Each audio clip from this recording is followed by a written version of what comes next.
तैयारी उसकी हर दिन कंटिन्यू रहती है, वो हर दिन एक स्टेप आगे। एसएससी के कैलेंडर को लेकर हो, चाहे वो रेलवे कैलेंडर को लेकर हो, बैंक कैलेंडर को, पिछले कई सालों से फिक्स चला आ रहा है। इनकम टैक्स इंस्पेक्टर बनना, किसी का होता है एक्साइज इंस्पेक्टर बनना, किसी का प्रॉपर्टी ऑफिसर बनना, किसी जो भी जिसकी ग्रेजुएशन खत्म नहीं हुई है और उसकी गवर्नमेंट जॉब लग चुकी है। को चलाने के लिए हमने कई सपनों की तिरानगी की हुई सब साथी को सबने बताया कि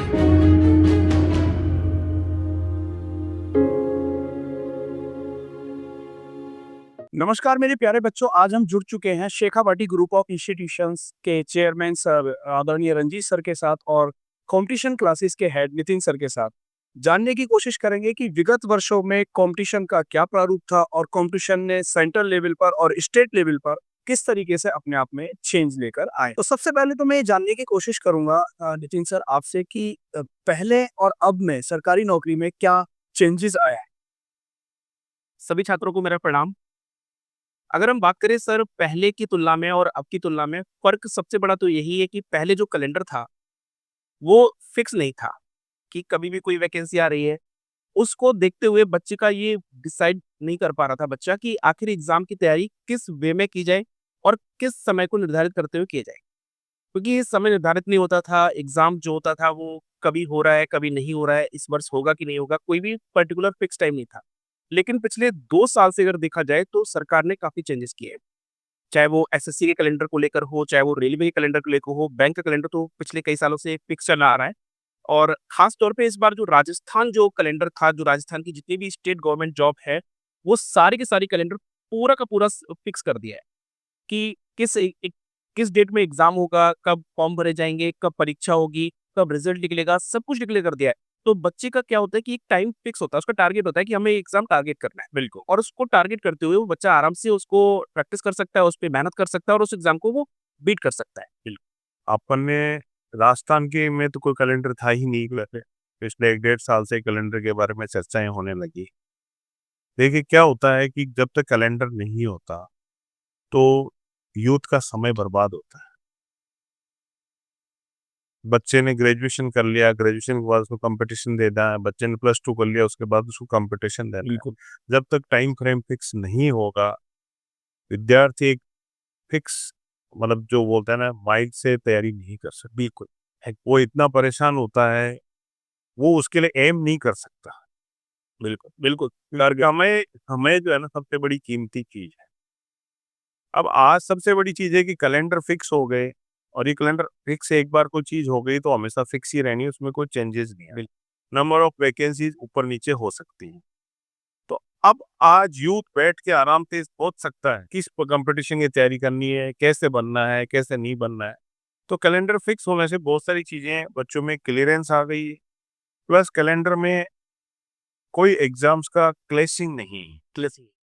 सबसे बड़ी चीज है कि पहले बच्चा जो है, मान लो एक एग्जाम की तैयारी कर रहा था, दूसरे एग्जाम क्लैश होता था, उसका कैलेंडर नहीं होता था, सेम डेट पे कैलेंडर नहीं होने की एज चली जाती थी, कुछ हो गया था। कई बार किसी बच्चे ने +2 आज कर लिया, वैकेंसी 5 साल बाद निकल रही है, उसके लिए इनएलिजिबल हो गया। तो ऐसा नहीं हो के लगभग सब गवर्नमेंट डिपार्टमेंट्स की वैकेंसी मोटा मोटी अब हर साल आने लगी।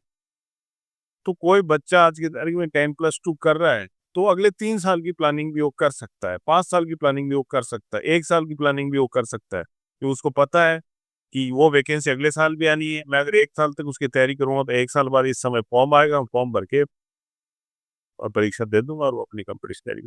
तो सबसे बड़ा कैलेंडर फिक्स होने से बच्चों के माइंड की स्टेबिलिटी आ गई, और वो उसके लिए अब सोच सकते हैं इस चीज की तैयारी करनी। मतलब आप ये कहना चाहते हैं कि बच्चा जिस एग्जाम को टारगेट कर रहा है और वो उस एग्जाम को टारगेट करते हुए उस पे अच्छे से मेहनत करके वो एग्जाम को क्रैक कर सकता है। बच्चा अब ये एम बना सकता है, ही कैन इमेजिन हिमसेल्फ, वो अपने आप को इमेजिन कर सकता है कि मुझे फलाना ऑफिसर बनना है या फलानी पोस्ट पे मुझे आगे जाके काम करना है, और इमेजिनेशन के साथ में अपनी तैयारी को मूर्त रूप वो दे सकता है। बिल्कुल पहले ऐसा कुछ नहीं था, क्योंकि वो जो कोई गवर्नमेंट वैकेंसी आती थी उसमें सब लग जाते थे।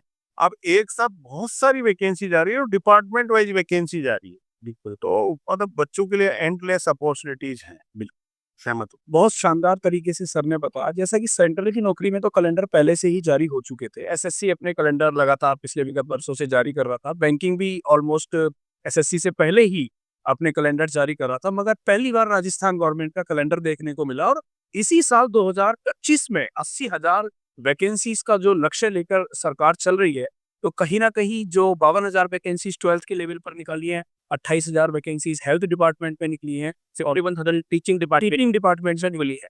तो ये वैकेंसीज कहीं न कहीं इस चीज़ का एक तरीके से हमें संकेत दे रहा है कि जो बच्चा जिस फील्ड में जाना चाह रहा है, वो पहले से ही अपना माइंड मेक करके तैयारी कर सकता है। बिल्कुल शानदार सर। मतलब सिंपल सी बात ये है सर, मैं अगर बात करूँ, उन्होंने टारगेट किया था 1 साल के ईयर में कि 80,000 वैकेंसी देनी है। लेकिन अभी मैं 3 वैकेंसी को ही ऐड करता हूँ ना, तो ये 1.2 लाख से ऊपर वैकेंसी डली है। तो मतलब सरकार जितना कह रही है उससे ज़्यादा कर रही है, मतलब कम नहीं कर रही है। तो ये प्लस पॉइंट और बच्चों के लिए सरकार ने जो वादे किए उस वादे को पूरा भी कर रही है और ये हम अभी 3 वैकेंसी के अंदर मिनिमम देख भी चुके हैं।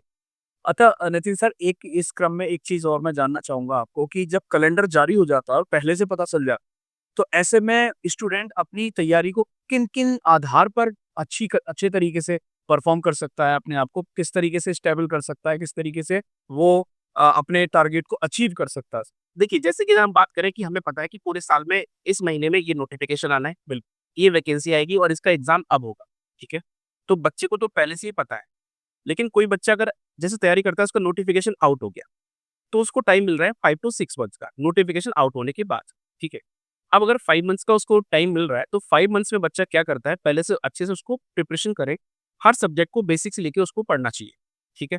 पढ़ने के बाद प्रैक्टिस करना मोर इम्पोर्टेंट, क्योंकि प्रैक्टिस के बिना सिलेक्शन होता नहीं है। अगर बच्चे ने पढ़ने के बाद अगर प्रैक्टिस नहीं की, तो सिलेक्शन नहीं होगा, क्योंकि ये कॉम्पिटिटिव एग्ज़ाम है। क्योंकि केवल पढ़ने से सिलेक्शन नहीं होता, पढ़ने के साथ उसकी प्रैक्टिस ज़रूरी है और प्रैक्टिस किन चीज़ों पे, क्योंकि अगर हम बात करें जैसे सब्जेक्ट आपके रीज़निंग आती है, मैथ्स आती है, इंग्लिश आती है, जीके, जीएस, साइंस, ठीक है? ये इम्पोर्टेंट सब्जेक्ट हैं। बाकी स्टेट लेवल में अगर हम बात करें, हिंदी ऐड हो जाती है। अब इन पे बच्चा अगर एक बार पढ़ने के बाद अगर प्रैक्टिस, खास तौर पे बात करें मैथ्स और रीज़निंग की, ठीक है? बच्चा अगर वो एक बार पढ़ लेता है और एक बार पढ़ने के बाद उसने प्रैक्टिस नहीं करी, उनके भूल जाए, डिफरेंट क्वेश्चंस नहीं लगाए, तो उसको वो एग्ज़ाम के गो थ्रू नहीं हो पाता और उससे सिलेक्शन उसका रुक जाता है। तो बच्चे को प्रैक्टिस निरंतर करना चाहिए ताकि उसके सिलेक्शंस के चांसेस ज़्यादा हों। बिल्कुल सही, बहुत शानदार तरीके से जवाब दिया। यानी कि बच्चा उस फ्रेम में अपने आप को सेट कर पाता है और वो डिसाइड कर पाता है कि मुझे अपनी तैयारी को किस तरीके से रूप देके चलना है और उसे प्रॉपर टाइम मिलता है अपने आप को चीज़ों को मैनेज करने की। क्योंकि स्पीड, एक्यूरेसी और टाइम मैनेजमेंट जो एसएटी का कॉन्सेप्ट हम लोग बताते हैं अपने संस्थान में, इस कॉन्सेप्ट पर चलने के लिए उसको टाइम की ज़रूरत होती है और टाइम के लिए उसको कैलेंडर की ज़रूरत होती है, जो सरकारें अब तरीके से दे रही हैं।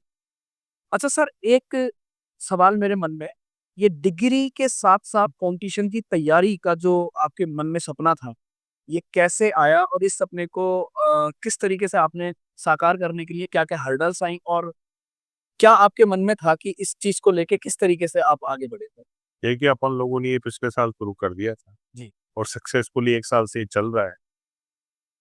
ये इसका दिमाग में इसलिए आया है कि स्टूडेंट 10+2 के बाद में एम बनाता है कुछ, लेकिन उसको मूर्त रूप देने के लिए उसके पास कोई सिस्टम अभी तक डेवलप्ड नहीं है। स्पेसिफिकली अपन बात करें गवर्नमेंट वैकेंसीज में सिलेक्शन को लेकर, बच्चा अपने +2 के अंदर आकर अपने अकॉर्डिंगली स्ट्रीम चूज कर लेता है। जिसको कॉमर्स में जाना कॉमर्स में, साइंस, आर्ट, इंजीनियरिंग, मैनेजमेंट, जिसको जिस फील्ड में जाना है, मेडिकल लाइन जिसको जाना है, उस तरीके से वो अपनी चूज कर लेता है। लेकिन अभी भी स्टूडेंट्स का और उनके पेरेंट्स का पहली प्रायोरिटी गवर्नमेंट जॉब ही रहती है। बिल्कुल। अब गवर्नमेंट जॉब में जाने के लिए सिलेक्शन के लिए कुछ सरकार ने पैरामीटर्स तय कर रखे हैं, कुछ कॉमन सब्जेक्ट हैं जिनकी तैयारी करनी होती है। तो मैं पिछले 10 साल से बहुत सारे पेरेंट्स के संपर्क में आया और उनकी यही विडंबना थी कि सब जो इसमें अपन पढ़ रहे हैं, वो एकेडमिक चीजों में, वो चीजें कंपटीशन में नहीं आती है और जो कंपटीशन में आती है वो पढ़ नहीं रहे हैं। तो बच्चे को मैंने देखा कि वो कॉलेज भी कर रहा है, फिर इधर-उधर वो जुगाड़ू तरीके से कोचिंग वगैरह भी करने की कोशिश करती है, लेकिन उसका एक कोई फिक्स प्लेटफ़ॉर्म नहीं होने की वजह से उनको डिज़ायर्ड रिज़ल्ट नहीं मिलते। तो फिर हम हमारी टीम के साथ बैठे और बैठ के हमने ये सोचा कि क्यों ना इसको एक पैरेलल डिग्री के साथ-साथ में पैरेलल एक 3 साल का फाउंडेशन कोर्स बच्चे के लिए इस तरीके से बना दिया जाए, जिसमें कॉमनली जो एंट्रेंस में जितने भी सब्जेक्ट्स आते हैं, जो कॉमन सब्जेक्ट्स हैं, उन कॉमन सब्जेक्ट्स के लिए एक सिलेबस बना के सेमेस्टर वाइज सिलेबस, जो सिलेबस उनके एकेडमिक सिलेबस के साथ अलाइन हो। 2025 में जो पास आउट हो रहा है बच्चा, अब उसको मान लो 3 साल बाद कोई वैकेंसी उसके दिमाग में अभी से है, अब चूँकि कैलेंडर फिक्स ऑलरेडी हो चुका है, लेकिन वो केवल अपने प्लस 2 में जो सब्जेक्ट है वो तो एसेंशियल है, उसको ग्रेजुएशन करना एसेंशियल है, तो उसकी तो तैयारी करता है। लेकिन उसके बाद भी उसके पास ample amount of time, sufficient time बचता है जिसमें वो अपनी कॉम्पिटिशन की तैयारी अभी से ही शुरू कर। बिल्कुल। ये देखिए कॉम्पिटिशन का मतलब एक तरीके की रेस हो। अब कंपटीशन का मतलब रेस है। अब जो बच्चा आज प्लस 2 के साथ कंपटीशन की तैयारी शुरू करेगा, दूसरा विद्यार्थी जो ग्रेजुएशन के बाद उस चीज की तैयारी शुरू करेगा, वो कभी इस बच्चे को नहीं पकड़ पाएगा। बिल्कुल नहीं। क्योंकि वो जब तक इतनी ज्यादा दूरी तय कर चुका होता है कि वो रात दिन भागे भी तो भी उसको पकड़ नहीं पाए। और दूसरी चीज ये कि 3 साल में सफिशिएंट टाइम होता है, तो उसकी जितनी भी कमजोरी होती है प्लस 2 लेवल तक की, वो सारी कमियां दूर हो जाती है। बेसिक्स उसके बहुत स्ट्रांग हो जाते हैं और जैसे कंपटीशन के लिए वो एलिजिबल होता है, वैसे ही वो उसको क्रैक करने की दिशा में अग्रसर हो जाता है। बहुत सारे कॉम्पिटिटिव एग्जाम जो होते हैं प्लस 2 लेवल के होते हैं, वो अपने ड्यूरेशन में भी दे सकता है। गवर्नमेंट जॉब उसका अल्टीमेटम एम है, तो वो जब जो उसको मिल जाए तब उसके लिए वो तैयार रहता है। हाँ, तैयारी उसकी हर दिन कंटिन्यू रहती है, वो हर दिन एक स्टेप आगे बढ़ता है, हर दिन एक स्टेप आगे बढ़ता चला जाता है, तो उसको कभी फिर पीछे हटने का मौका नहीं मिलता। और अब आप लोगों ने जो सिस्टम बना रखा है, उसमें हर वीकली उसके टेस्ट होते हैं, क्वार्टरली टेस्ट होते हैं, तो अपने आप की अपनी तैयारी को वो ये भी देख सकता है कि मैं आज कहाँ पे खड़ा हूँ। हमारे यहाँ इस हिंदी बेल्ट के बच्चे आते हैं, उनको इंग्लिश में थोड़ा-सा कमज़ोर पक्ष देखना पड़ता है।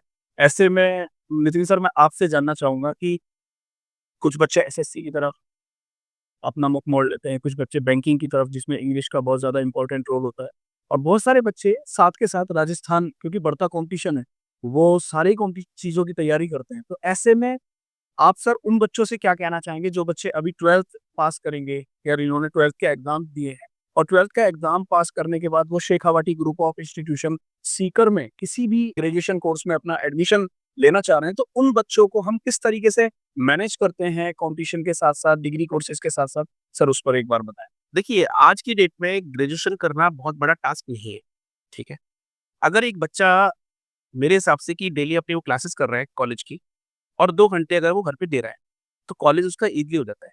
लेकिन बाकी जो टाइम होता है उसने वो पूरे कॉलेज के द दौरान क्या होता है, टाइम वेस्ट किया होता है। तो वो टाइम वेस्टेज को बचाने के लिए अब बच्चे के आज करियर को लेकर आज पेरेंट्स बहुत चिंतित हैं। तो वो टाइम वेस्टेज जो ना हो, उसको बचाने के लिए हमने ये प्रोग्राम शुरू किया। अब इस प्रोग्राम शुरू करने का मकसद ये है कि अब बच्चा 12th के बाद आ रहा है, वो उसको कॉम्पिटिशन का कुछ भी नहीं पता।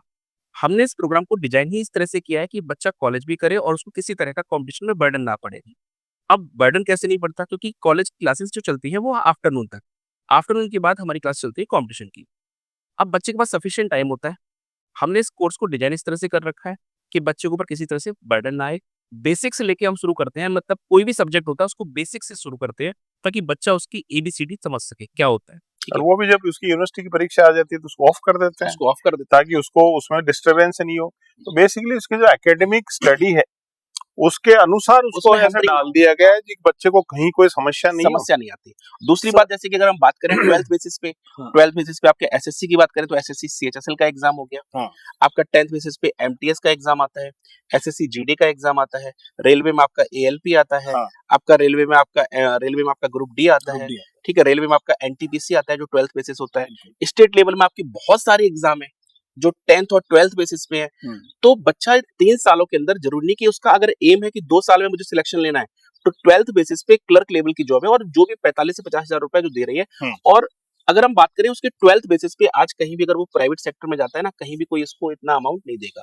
एक तो उसकी पोस्ट, एक उसका जो समाज में जो उसकी रेस्पेक्ट है, और गवर्नमेंट जॉब का तबका, बिल्कुल वो सारी चीजें लग जाती है। और एक बच्चा सोचो 12th में जो भी जिसकी ग्रेजुएशन खत्म नहीं हुई है और उसकी गवर्नमेंट जॉब लग चुकी है, बिल्कुल, तो समाज में उसका नाम हो जाता है। तो वो चीजें हम लोग लेके चल रहे हैं। बिल्कुल सर, मैंने आपकी एक पुराना मीटिंग अटेंड की थी और जी। उसमें आपने एक डायलॉग दिया था, सारे कंपटीशन के और सारे एचओडीज बैठे हुए थे, उसमें आपने कहा था कि जो डिग्री है वो एक पासपोर्ट का काम करती है जी। और सरकारी नौकरी की जो तैयारी है वो उसके वीजा का काम करती है, और ये दोनों चीजें मिलके ही सरकारी नौकरी का टिकट बनाती हैं। तो बिल्कुल। सर उस विषय, सर मैं चाहूंगा कि एक बार फिर से उसमें प्रकाश डालिए कि क्या क्या थीम थी सर वो।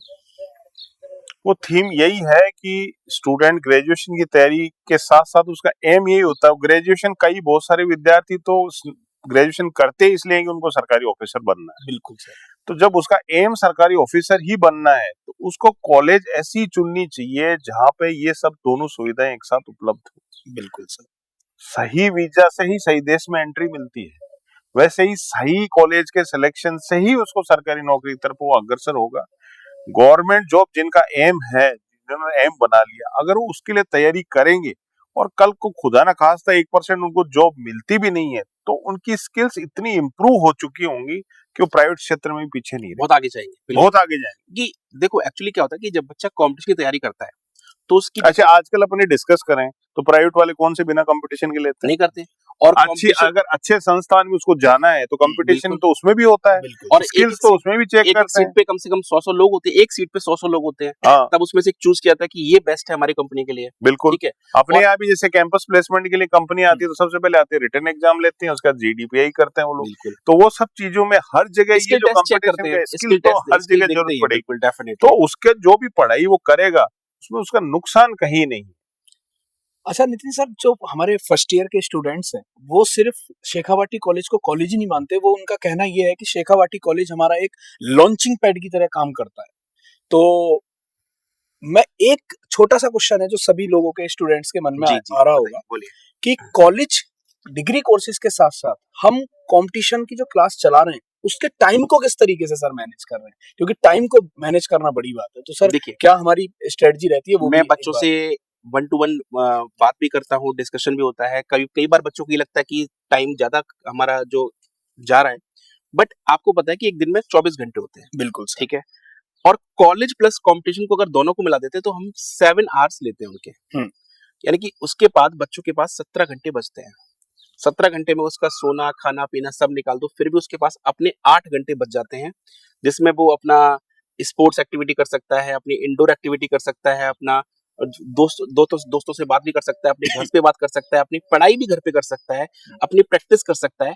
लेकिन टाइम को मैनेज करना यहाँ पे सिखाया जाता है कि आपको बचे हुए टाइम में कैसे कितने टाइम आपको नींद लेनी है, आपको कैसे अपने को मेंटेन करना है, आपको कब अपने टाइम को स्पोर्ट्स में देना है, किस टाइम पे आपको पढ़ाई करनी है, किस टाइम पे आपको प्रैक्टिस करनी है, क्योंकि टाइम सफिशिएंट सबके पास होता है। बिल्कुल सर। और बात करें तो 7 आवर्स अपनी जिंदगी के लिए देना, ये आप किसी के लिए नहीं दे रहे हैं, ये बच्चा अपनी अपनी जिंदगी के लिए दे रहा है, अपने पेरेंट्स के लिए दे रहा है, अपने घर वालों के लिए दे रहा है। बिल्कुल। और ये 3 साल जब बच्चा एक बार मेहनत करके जाएगा ना, तो वो जिंदगी भर शेखावाटी और अपने सारे फैकल्टी मेंबर और यहाँ गुरुजनों को याद रखेगा। बिल्कुल सही बात है सर, बहुत शानदार तरीके से आपने बात बताई। सर एक और बहुत इंपॉर्टेंट बात कि स्टूडेंट, हमारे जो परिवेश यहाँ के जो स्टूडेंट, यहाँ जो विद्यार्थी एडमिशन लेता है वो एक मध्यम वर्ग के परिवार से बिलोंग करता है। बहुत सारे परिवार के जो लोग हैं, गार्जियन है, उनके माता पिता किसान होते हैं, बहुत सारे आर्मी में भी हैं, बहुत सारे ऐसे लोग हैं जो देश से दूर भी काम कर रहे हैं। बिल्कुल। तो उनके बच्चे यहाँ पर विश्वास के साथ Shekhawati group of institution Sikar के अंदर बच्चे एडमिशन लेने आते हैं।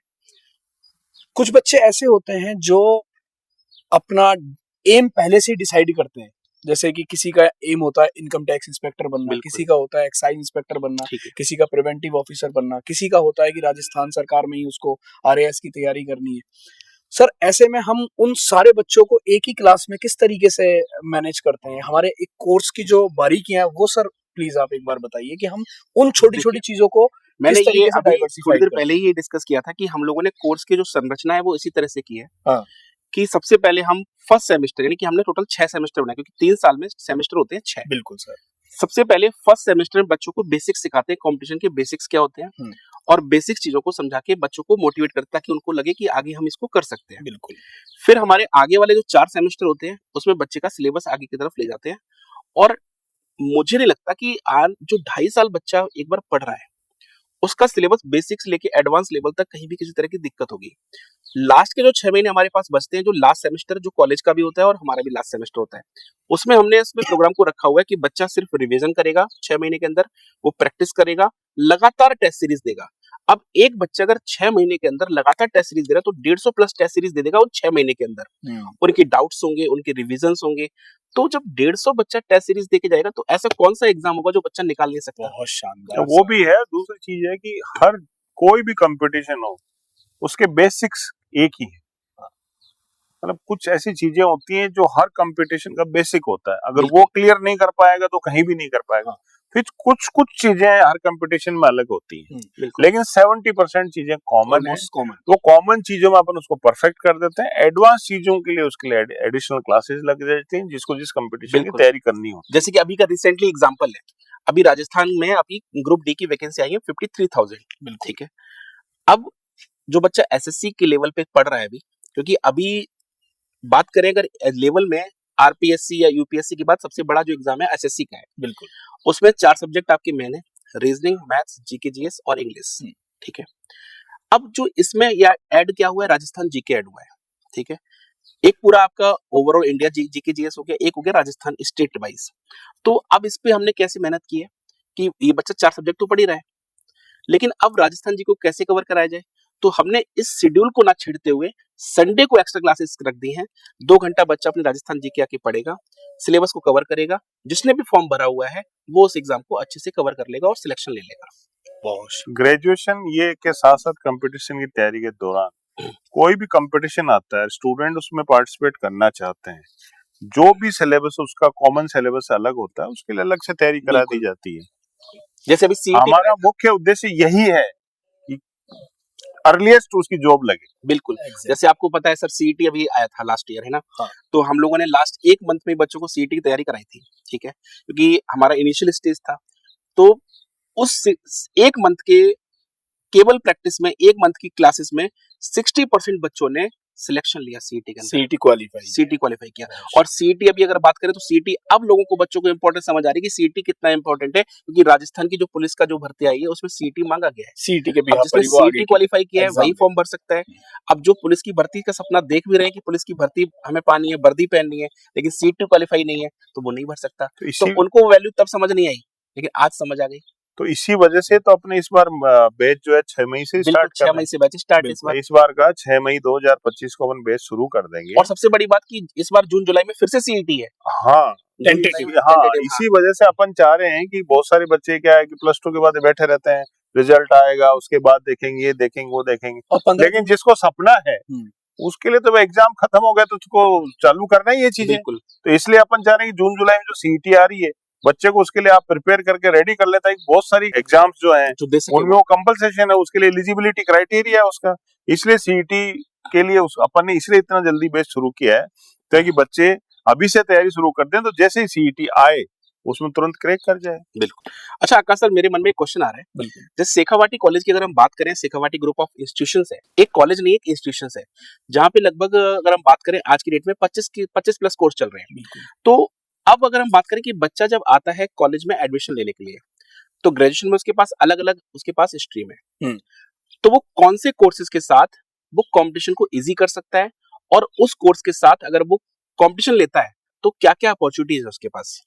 ये बहुत इंपॉर्टेंट क्वेश्चन है सर। और सबसे पहले तो मैं ये चीज क्लियर करना चाहूंगा कि 12th में बच्चों की स्ट्रीम साइंस, आर्ट्स और कॉमर्स। तो अक्सर कॉमर्स के बच्चे बैंकिंग में पहले जाना पसंद करते थे, मगर अब क्योंकि ओपन कंपटीशन है, सिलेबस सेम है ऑलमोस्ट, तो सभी बच्चे सबसे पहले तो एसएससी की तरफ देखते हैं कि एसएससी में इनकम टैक्स इंस्पेक्टर बनते हैं, प्रिवेंटिव ऑफिसर बनते हैं, एक्साइज इंस्पेक्टर बन जाते हैं, मिनिस्ट्री की जॉब में चले जाते हैं। और अभी मैं आपको बता दूं कि सबसे ज्यादा मोस्ट डिजायरेबल पोस्ट में इनकम टैक्स अभी भी बना हुआ है, बिल्कुल, क्योंकि पैसा के साथ साथ पावर भी एक्साइज हो गया, रहता है। फिर सेकंड नंबर पे बच्चों की जॉब रहती है बैंकिंग की, क्योंकि बैंकिंग एक ऐसा सेक्टर है जो नेशनल और रूरल दोनों चीजों पर चलता है।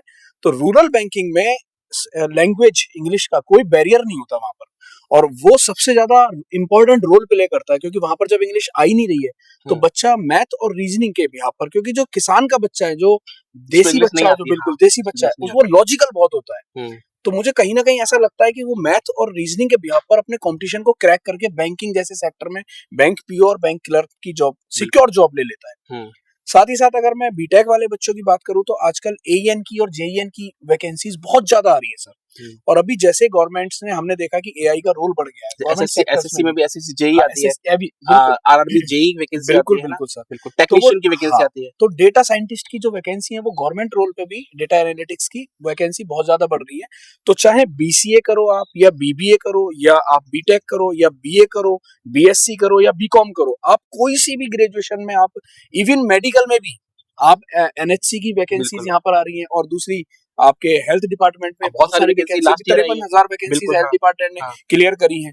तो ऐसा कोई सा ग्रेजुएशन का डिपार्टमेंट नहीं है कि आप किसी भी फील्ड में जाएं और आपके पास वैकेंसी ना हो। तो मुझे तो ऐसा लगता है और ये कि सारे डिपार्टमेंट्स अपनी कॉलेज में अपने अवेलेबल। कॉलेज में अवेलेबल है सर बिल्कुल। तो बच्चा जो चाहे तो यहाँ पे अगर कोई ग्रेजुएशन के साथ कंपटीशन की तैयारी करने आएगा तो उसकी हर इच्छा का कोर्स उसको यहाँ उपलब्ध हो जाएगा, बिल्कुल प्लस वो कंपटीशन की तैयारी बिल्कुल। साथ साथ कर पाएगा। और सारे कोर्स रेगुलर है, हाँ, ठीक है। सारे कोर्स रेगुलर है। दूसरी चीज उसको कल को उसको ये आ जाता है कि उसको ब्लू चिप कंपनीज में भी जाना है, उसको अब्रॉड भी जाना है, अच्छी कंपनी में लेना है, तो भी उसको तैयारी करनी ही पड़ेगी। बिल्कुल करनी पड़ेगी। तो इस तैयारी तो आजकल मैंडेटरी सा ही हो गया है एक तरीके से। तो बच्चा अगर किसी भी ग्रेजुएशन की उसकी प्लानिंग है तो प्लानिंग के साथ साथ इस प्लानिंग को अगर उसमें इंक्लूड कर लेगा तो सोने पे सुहागा वाला काम हो जाएगा और वो एक बिल्कुल जो है औरों से अलग हो जाएगा। बिल्कुल बिल्कुल। कंपटीशन क्या है? 1 लाख में से 1000 का सिलेक्शन करना है, 1 लाख में से 2000 का सिलेक्शन करना है। बिल्कुल सर। अब 1 लाख में से 1000 2000 आप आओ कैसे, इसकी शुरुआत कैसे हो? सबसे बड़ा पॉइंट पेरेंट्स को स्टूडेंट्स को ये समझना पड़ेगा। वो समझते कैसे हैं? देखिए एक रेस है, अब रेस में कंपटीशन है आपका, अब कंपटीशन के अंदर आपको औरों से आगे जाना है, औरों से आगे जाने की शुरुआत आपको +2 के तुरंत बाद ही करनी पड़ेगी। बिल्कुल सर। जिन बच्चों को +2 लेवल के कंपटीशन है, जैसे जो बच्चे नीट जेई वगैरह की तैयारी करते हैं, वो आजकल 9-10 से तैयारी शुरू कर देते हैं। वो क्यों तैयारी शुरू करते हैं कि 12th के बाद जब कंपटीशन आएगा तो जो लोग 11th-12th के साथ तैयारी शुरू करेंगे अपन उनसे आगे रहेंगे, अपने बेसिक्स उनसे ज्यादा स्ट्रॉन्ग रहेंगे।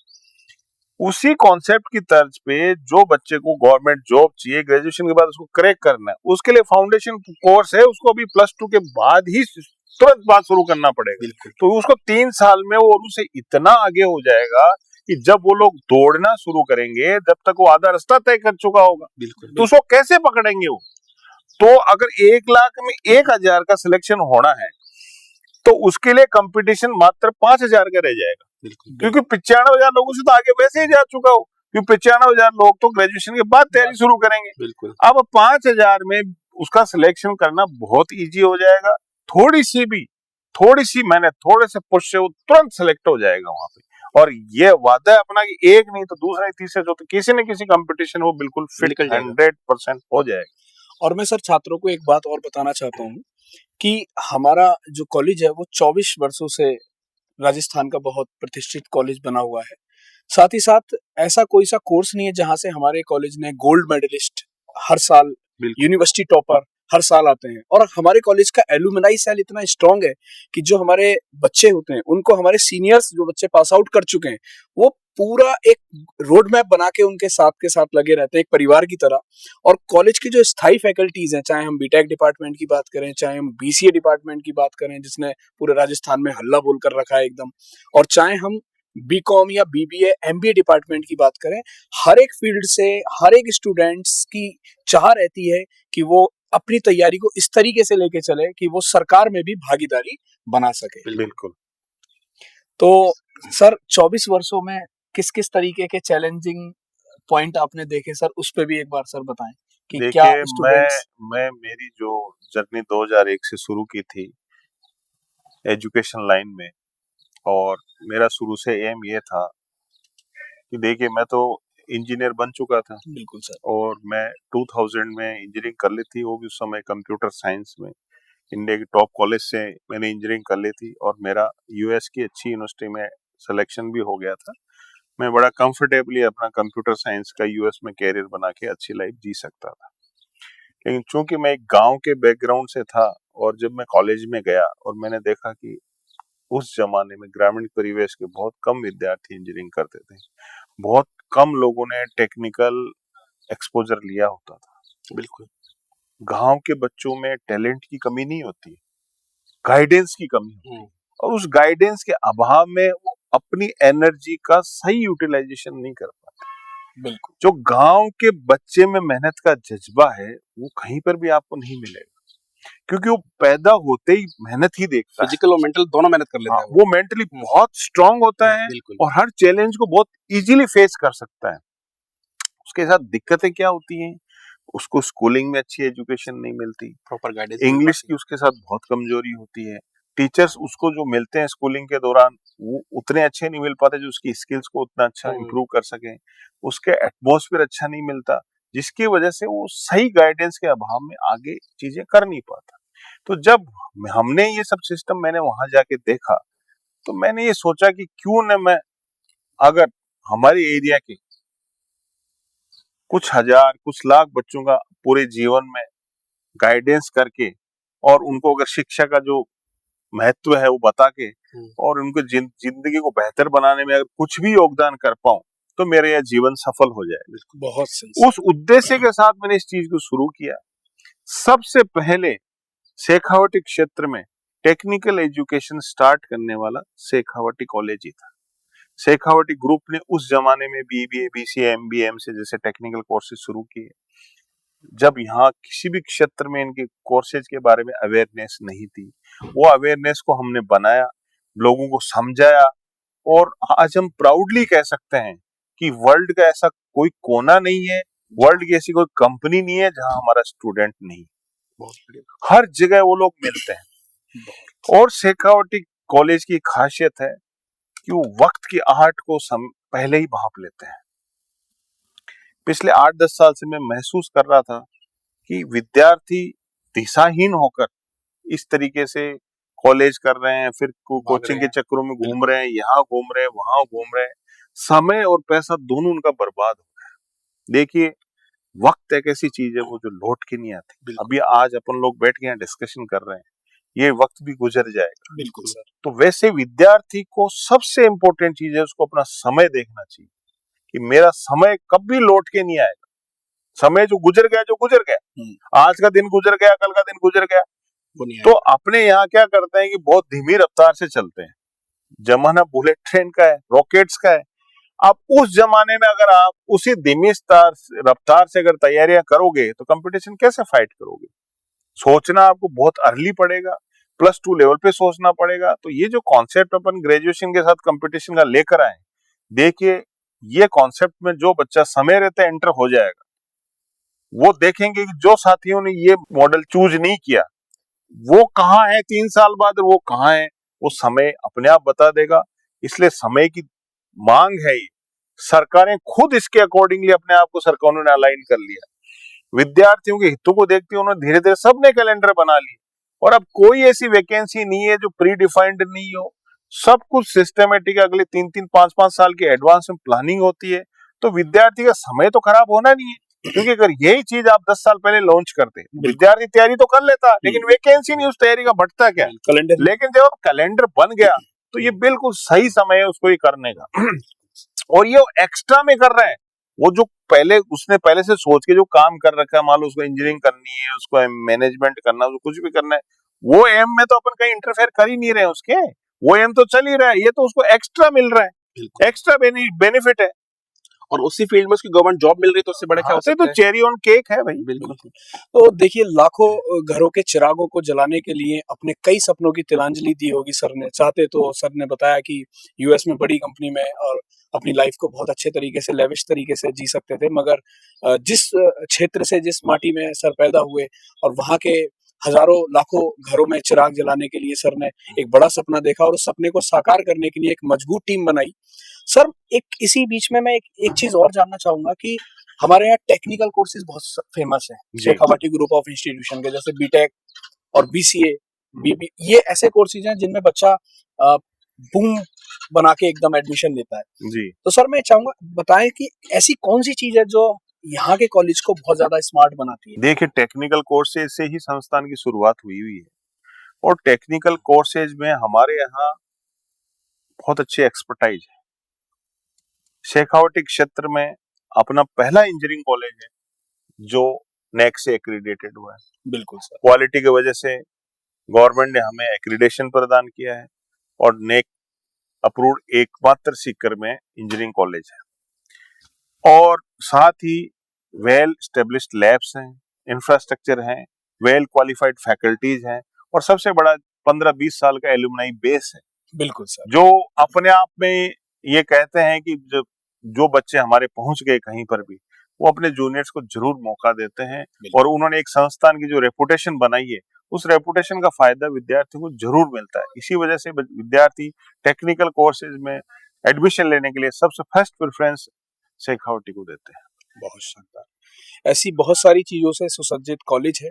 तो मैं विद्यार्थियों से और अभिभावकों से अनुरोध करना चाहूंगा कि अगर आपके बच्चों ने भी 12th की परीक्षा दी है या आप 12th पास कर चुके हैं, तो एक बार Shekhawati group of institution Sikar जरूर विजिट करें।